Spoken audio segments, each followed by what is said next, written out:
It's what's so funny is I share a lot of trolls with Wings now, which is really amusing. Really? So yeah, it's a lot of his, like, the people, whatever, I recognize, like, usernames and shit, and they'll come in and they'll say stuff about Wings and chat like, what about Wings? I don't fucking talk about that guy. I don't worry about that guy. Let him live his life. I don't give a shit. And, like, I guess they're expecting me to take the bait the way Wings does, but I don't ever give into it, you know. I'm sure people want your valid opinion and, like, thoughts on his weight loss, because, you know, you're like a year ahead of him or something like that on the same road, essentially. So like, I think a lot of people who want Wings to succeed in his weight loss, and I'm one of them. I want Wings to succeed in his weight loss. We all do. Of course. I guarantee we all do. Yeah. I have this, and you can almost see it, like, in him now that he's lost whatever he's lost, because he doesn't talk about it. But I would guesstimate he's lost about 70 pounds, maybe somewhere between 70 and 90 pounds or something like that. Like, you can already see, like, the man that he could look like. He will pass me. I'm fairly certain, because he was at a much smaller starting weight than I was. I don't know that he'll lose. My biggest ever was 600 pounds. So I'm 250 pounds down from my biggest. I'm 180 pounds down from my pre-surgery date. But I don't know that he'll lose 180 pounds, but he'll definitely weigh less than me very soon. He'll be less than 350 pounds very soon. I'm so proud of him. I'm so happy for him. Yeah. One of the things that I would want to ask you, because of your experience and your almost unique perspective in this, in that you're a YouTuber and you've had this surgery and you've started at such a high weight, as in regards to him, is like, he's gone on his diet, and I use that word literally. Like, what he's eating consists a lot of, like, Wendy's chili.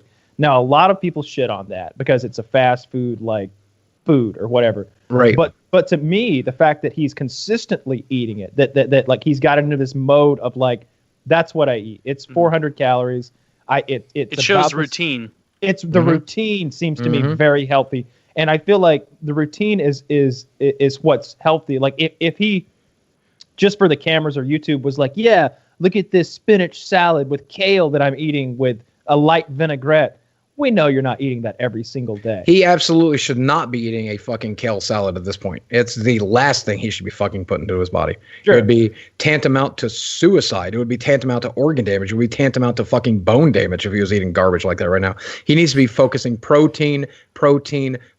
That dude needs like 120 grams of protein a day. And if he's getting it through Wendy's chili, if he's getting it through beans and meat, that's not the ideal way to do it. The beans alone would be it. Making a pot of fucking pinto beans would be a really great system. But if that's his way of doing it, that's better than, you know, I mean, at the end of the day, right now, it's about nourishing his body and pushing the limits of his new stomach to nourish his body.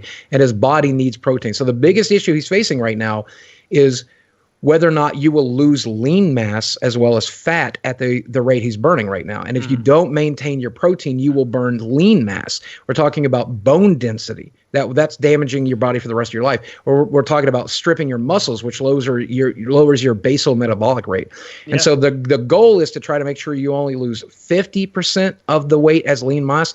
That's the minimum goal. Like, you want to lose 100% fat, but that's impossible. Yeah. But you don't want to lose half of your weight. Wants to be 50% lean mass, 50%. If you lose more lean mass than fat, you've done yourself a great disservice, right? Yeah, you're putting yourself in the hole. Right. Because, like, the big thing people don't get with muscle mass is your basal metabolic rate.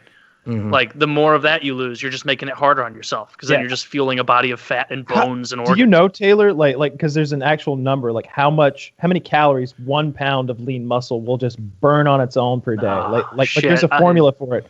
And I've always thought that was really interesting. Like for like long-term weight loss or long-term healthy lifestyle would be to pack on, 3 extra pounds of lean muscle mass. And a pound of muscle mass is a big deal. It says that 150. Take the perennially popular one stating that 1 pound of muscle burns an extra 50 calories a day while at rest. So if you gain 10 pounds of muscle, your resting basal metabolic rate is going to increase by 500. Yeah, it's a big deal. It's a big deal to gain that muscle. So, like, in your case, Taylor, I'd love to know what your basal metabolic rate is, because you have packed on several pounds of lean, powerful muscle mass. I've put on a lot. Like, I don't know the actual number, but in the last, year and a half, 2 years, whenever we started that like initial fitness challenge that I actually stuck with, and I still work out very consistently, like, I can noticeably eat more shit.